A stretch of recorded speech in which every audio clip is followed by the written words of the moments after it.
ವಿಚಾರವಾಗಿ ಮಾತನಾಡೋದಕ್ಕೆ ಕರವೇ ಕಾರ್ಯಕರ್ತರಾದಂತಹ ಪುಟ್ಟಣ್ಣ ಮತ್ತು ಕರವೇ ಮಹಿಳಾ ಘಟಕದ ಸಂಗೀತ ಮತ್ತು ಶ್ವೇತಾ ಮೂರು ಜನ ನನ್ನ ಜೊತೆ ಇವಾಗ ನೇರ ಸಂಪರ್ಕದಲ್ಲಿದ್ದಾರೆ. ಅವ್ರನ್ನೇ ನಾನು ಮಾತನಾಡಿಸ್ಬಿಡ್ತೀನಿ. ಮೊದಲಿಗೆ ಪುಟ್ಟಣ್ಣ ಅವ್ರನ್ನ ಮಾತನಾಡಿಸ್ತೀನಿ. ಪುಟ್ಟಣ್ಣ ಅವರೇ, ನಿಮ್ಮ ಆರೋಪ ಏನು? ಯಾಕೆ ಪೊಲೀಸರು ನಿಮ್ಮನ್ನ ಟಾರ್ಗೆಟ್ ಮಾಡಿದ್ದಾರೆ ಅಂತ ನಿಮಗೆ ಅನಿಸ್ತಾ ಇದೆ? ಅಲ್ಲ, ಇದು ಒಂದು ವಿಷಯ ಏನಂತ ನಮ್ಗೆ ಗೊತ್ತಾಯ್ತಲ್ಲ, ಇವರು ಏನು ಮಾಡಿದ್ದಾರೆ ಅಂದ್ಬಿಟ್ಟು. ಯಾಕಂದ್ರೆ ನಾವು ಕರ್ನಾಟಕ ರಕ್ಷಣಾ ವೇದಿಕೆಯಲ್ಲಿ ಸುಮಾರು 30 ವರ್ಷದಿಂದ ಅವ್ರ ಜೊತೆ ಇದ್ದೀವಿ.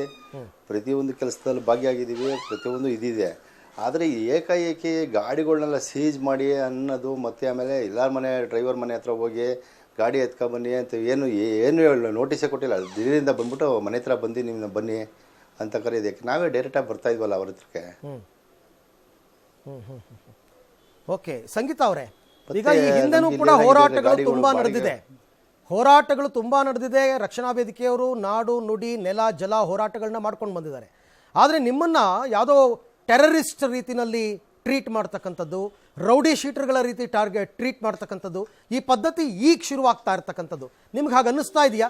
ಈಗಿನ ಸರ್ಕಾರ ಬಂದ ಮೇಲೆ ನಾವು ಟಾರ್ಗೆಟ್ ಆಗ್ತಾ ಇದೀವಿ ಅಂತ? ಖಂಡಿತವಾಗ್ಲೂ ಅನ್ನಿಸ್ತಾ ಇದೆ. ಇವಾಗ ಹೇಗೆ ನಮ್ಮನ್ನ ಟ್ರೀಟ್ ಮಾಡ್ತಾ ಇದ್ದಾರೆ ಅಂದ್ರೆ ಒಂಥರ ಭಯೋತ್ಪಾದಕರ ತರ ಟ್ರೀಟ್ ಮಾಡ್ತಾ ಇದ್ದಾರೆ ನಮ್ಮನ್ನ. ಈಗಿನ ಸರ್ಕಾರ ಅಂತಲ್ಲ, ಹಿಂದಿನ ಸರ್ಕಾರ ಇದ್ದಾಗ್ಲೂ ಆಗ್ತಾ ಇತ್ತು. ಎಲ್ಲ ಸರ್ಕಾರಗಳು ನಮ್ಮನ್ನ ನೋಡ್ಕೊಂತಾ ಇರೋ ರೀತಿ ಅದೇ ತರ ಇದೆ. ಭಯೋತ್ಪಾದಕರ ತರ ಒಂದು ಕಾರ್ಯಕರ್ತರ ಮನೆಗೆ ರಾತ್ರೋರಾತ್ರಿ ನುಗ್ತಾರೆ, ವಾರಂಟ್ ಇರಲ್ಲ, ಅಲ್ಲಿ ಹೆಣ್ಮಕ್ಳು ಇರ್ತಾರೆ, ಅಡುಗೆ ಮನೆಯಿಂದ ಹಿಡಿದು ಬಾತ್ರೂಮು ಬೆಡ್ರೂಮು ಏನು ಬಿಡದೆ ಇದ್ದಂಗೆ ಹುಡುಕ್ತಾ ಇದ್ದಾರೆ. ನಾವು ಯಾವುದೇ ರೀತಿನೂ ಕೊಲೆ ಮಾಡಿಲ್ಲ, ಕಳ್ತನ ಮಾಡಿಲ್ಲ. ಎಂತೆಂಥ ಕೊಲೆ ಕಳ್ತನ ಮಾಡಿದವರು, ಅತ್ಯಾಚಾರ ಮಾಡಿದವರು ಆಚೆ ಇದ್ದಾರೆ. ಆದ್ರೆ ಈಗ ಹೋರಾಟಗಾರನ ಆ ಥರ ನಡ್ಸ್ಕೊಂತಾ ಇದೆ ಈ ರಾಜ್ಯ ಸರ್ಕಾರ. ಇದಕ್ಕೆ ನಮ್ಮ ಖಂಡನೆ ಇದೆ. ಓಕೆ, ಶ್ವೇತಾ, ನೀವೇನು ಹೇಳ್ತೀರಾ? ನಿಮ್ಮ ಭಾಗದಲ್ಲೂ ಕೂಡ ಇದೇ ರೀತಿ ಘಟನೆಗಳು ನಡೆದಿದೆಯಾ?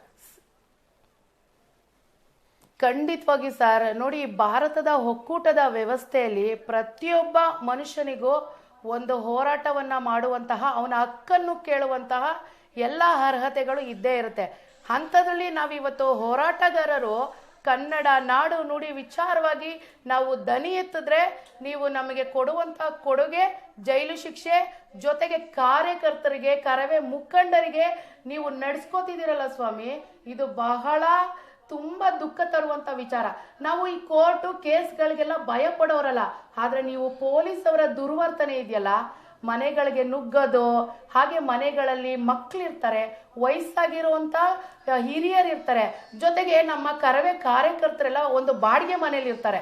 ಬಾಡಿಗೆ ಮನೆಗಳಿಗೆ ನೀವು ಪೊಲೀಸ್ ಅವರು ನುಗ್ಗಿದಾಗ ಅಕ್ಕಪಕ್ಕ ಮನೆಯವರಾಗಿರ್ಬೋದು, ಹಾಗೆ ಆ ಬಾಡಿಗೆ ಮನೆ ಕೊಟ್ಟಿದ್ದಂತ ಓನರ್ಗಳಾಗಿರ್ಬೋದು, ನಮ್ಮ ಕರವೇ ಕಾರ್ಯಕರ್ತರಿಗೆ ಮನೆ ಬಾಡಿಗೆ ಕೊಡ್ತಾರ? ಅವ್ರೆಲ್ಲರಿಗೂ ಒಂದು ರೀತಿ ಆತಂಕ ಶುರುವಾಗುತ್ತೆ. ಜೊತೆಗೆ ಮನೇಲಿರುವಂತ ಹಿರಿಯರು ಮತ್ತೆ ಮನೇಲಿರುವಂತ ಹೆಂಡತಿ ಆಗಿರ್ಬೋದು, ಗಂಡ ಆಗಿರ್ಬೋದು, ಮನೆಗೆ ಮಾರಿಯಾಗಿ ಊರಿಗೆ ಉಪಕಾರಿ ಆಗುವಂತ ಯಾರು ಹೇಳಲ್ಲ.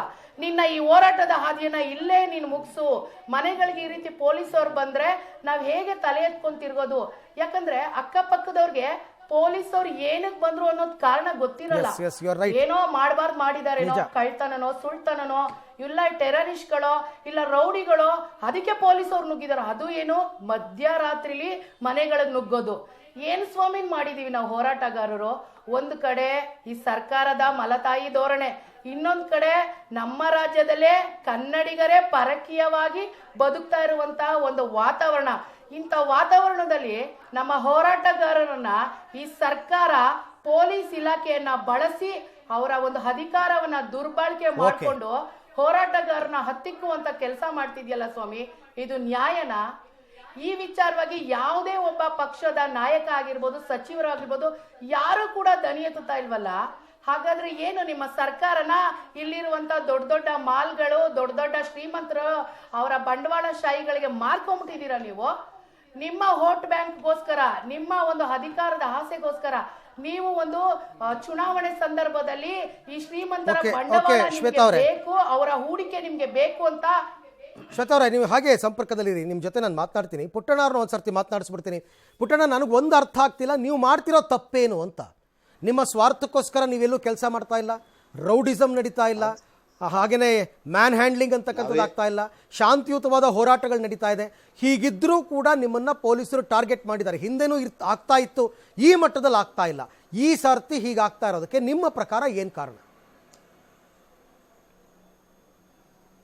ಹೌದು ಸರ್, ಇದು ಏನಂದರೆ ಬೇಕು ಅಂತ ಮಾಡಿರೋ ಕೆಲಸ ಇದು.